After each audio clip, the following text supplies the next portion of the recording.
غلام کا الزام۔ خلیفہ منصور کو شکایت کی گئی کہ ایک شخص کے پاس بنو امیہ نے کافی تعداد میں مال و دولت اور اسلحہ بطور امانت رکھی ہوئی ہے۔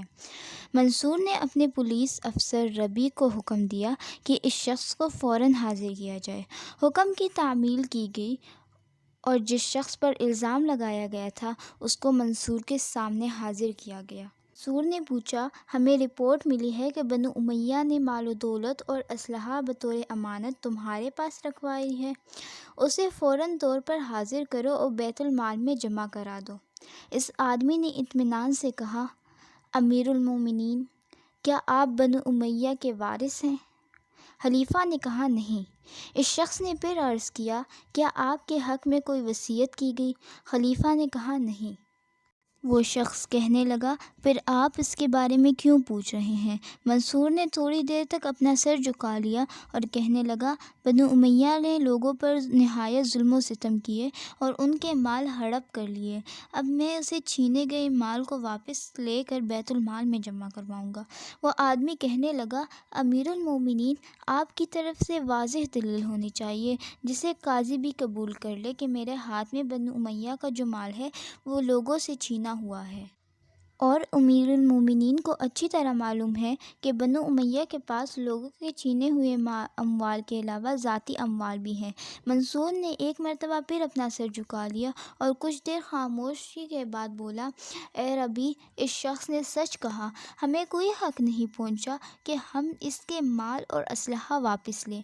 پھر منصور نے اس شخص کی طرف متوجہ ہوا اور پوچھا، تمہیں اپنی حاجت ہو تو بتاؤ۔ اس نے کہا، میری ایک حاجت ہے۔ خلیفہ نے دریافت کیا، بتاؤ کیا چاہتے ہو؟ کہنے لگا، امیر المومنین، جن لوگوں نے آپ کو میری شکایت کی ہے ان کو میرے سامنے کیا جائے۔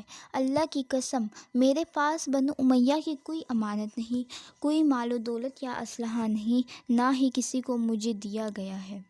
منصور نے ربیع کو حکم دیا کہ جس شخص نے اس پر الزامات لگائے ہیں اسے حاضر کیا جائے۔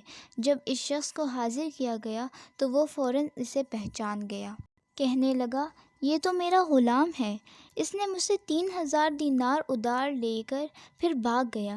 منصور نے غلام کی طرف قہر بری نظروں سے دیکھا تو وہ کانپنے لگا اور کہا، بلا شبہ میں اس شخص کا غلام ہوں اور اس سے دینار لے کر بھاگ گیا تھا، اور پھر میں نے اس کے خلاف سازش کی تاکہ یہ گرفتار ہو کر قتل ہو جائے، مگر یہ تو اللہ کا فیصلہ ہے، میری ساری سازش اور کوشش خاک میں مل گئی۔